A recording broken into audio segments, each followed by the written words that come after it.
부탁드립니다. 박수 부탁드립니다. 예. 함 대표님 좀 앉아요. 좀 앉아주세요.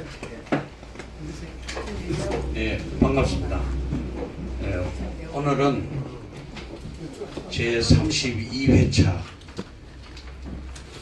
재테크 특강을 해드리도록 하겠습니다.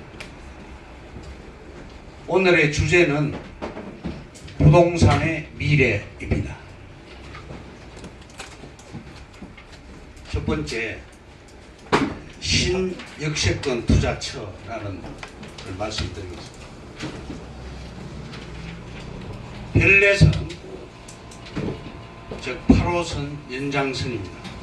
2022년 개통 예정입니다. 하남선 5호선 연장선입니다.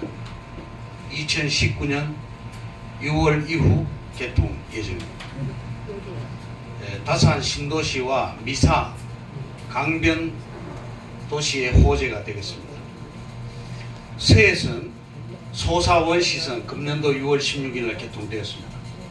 서해선 소사대곡선 2023년 개통 예정입니다. 그 다음 수인선의 마지막 구간 한대 앞에서 수원까지 2019년 12월 개통됩니다. 9호선 3단계 연장선 종합운동장역에서 보훈병원까지 금년 12월 1일 날 개통되었습니다. 신분당선 이금역 2018년 4월 개통되었습니다.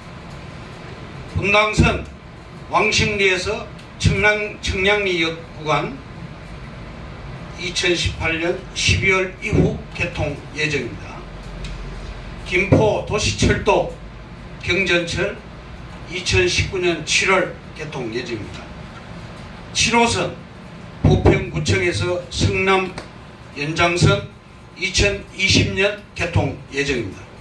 GTA A 노선 삼성에서 동탄 구간 2021년 12월 개통 예정입니다. 서울 경전철 동북선, 서부선, 위례신사선 2019년에서 2021년까지 착공 예정입니다. 신림선은 이미 착공되었습니다. 2022년 2월에 개통 예정입니다. 신안산선 2019년 하반기 개통 예정입니다. 월곡판교선, 월판선이라 하죠. 2020년 착공 예정입니다. 인덕원선 2021년 착공 예정입니다. GTX A 노선 파주 삼성은 2018년 12월, 금년 12월에 착공 예정입니다. C 노선 수원에서 양주간 내년 12월에 착공 예정입니다. B 노선 송도에서 별내간 2020년 12월 착공 예정입니다. 두 번째, 공법 이야기는 치우고 뉴스부터 읽어라는 말씀드립니다. 제가 이 자리에서 입지가 공법을 이긴다고 여러 차례 강조를 했습니다. 첫째, 부동산 뉴스를 읽고 이 동네가 언제 개발되는지 알아내는 것이 중요합니다. 두 번째, 비시가지 중 일부를 시가지로 만들 텐데 보존할 땅인지 개발할 땅인지를 구분해야 됩니다. 세 번째, 아파트 투자로 돈 버는 방법은 따로 있다는 말씀을 드립니다. 첫째, 블루칩 아파트는 서울의 대표적인 블루칩 아파트는 강남구 엄마아파트, 미도아파트, 성경아파트, 압구정동 한양아파트가 되겠습니다. 또 송파구의 잠실 5단지 아파트도 마찬가지입니다. 서초구의 반포 레미안 퍼스티지, GS사이 등도 해당됩니다. 두 번째, 옐로칩 아파트, 지하철 주변에 아픈 뉴타운, 신도시 등지에 있는 아파트를 말합니다.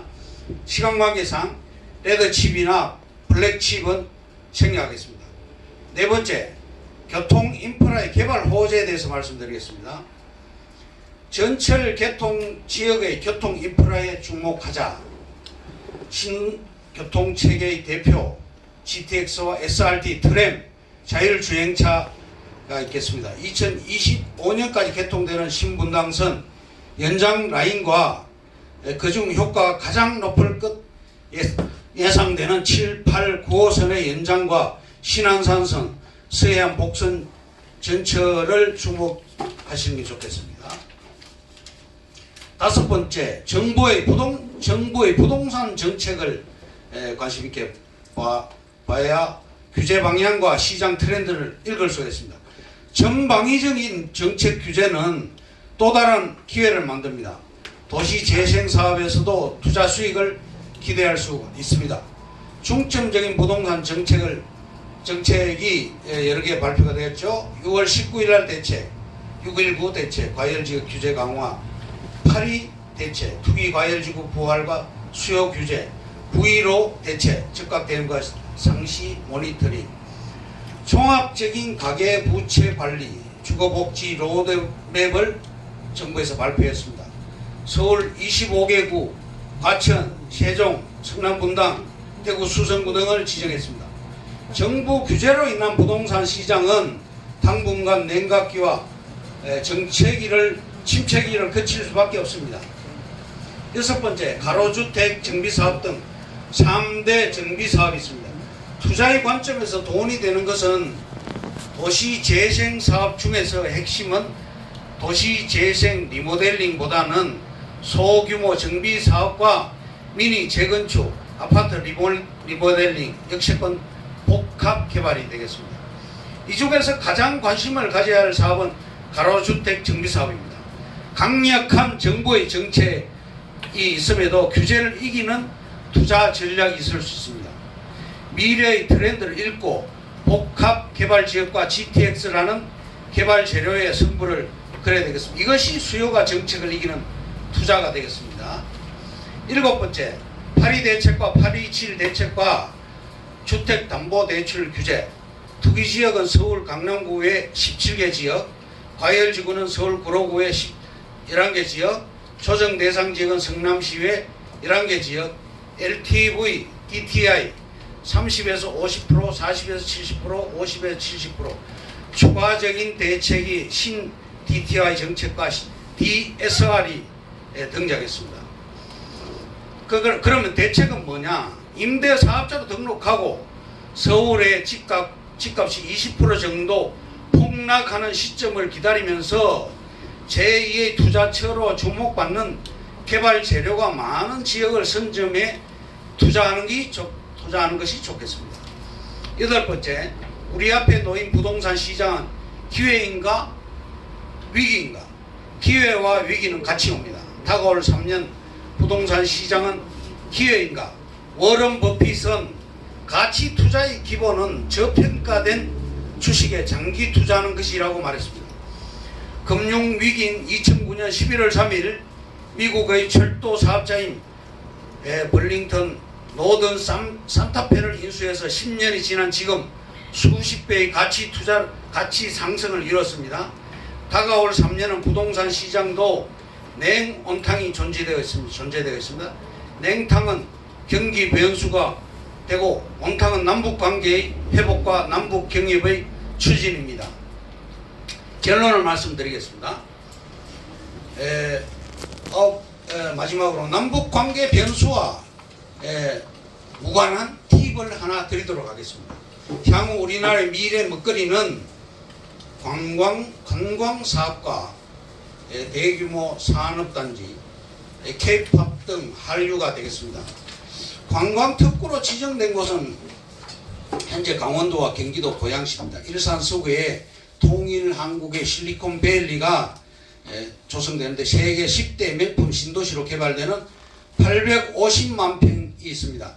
일산 서구와 맞닿아 있는 파주 운정 교화 신도시 600만 평의 대규모 개발 호재가 있습니다.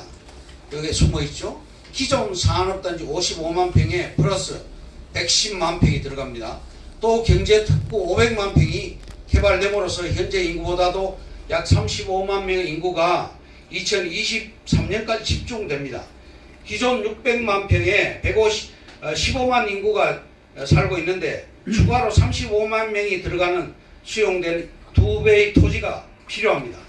교통인프라는 고속 전철 2개 노선과 지하철 전철 2개 노선, 고속도로 2개 노선이 확정되었고 개발됩니다. 그러면 우리가 이제 관광 대국을 잠깐 말씀드리는데 1위가 프랑스 7,500만 명, 2007년 기준입니다. 2위가 미국 5천만 명, 3위가 스페인 4,800명. 우리나라도 앞으로 관광 대국이 돼야 됩니다. 일본 같은 경우는 지금 우리가 1,000만 명인데 일본은 3,000만 명을 돌파했죠. 투자 기간을 말씀드리겠습니다. 2019년, 2020년, 2023년까지 최대 5년간이 되겠고 수익률은 단기 300~400%, 중장기 500%에서 1000% 정도 보시면 되겠고 투자 금액은 최대 20억까지 최소 3천만 원입니다.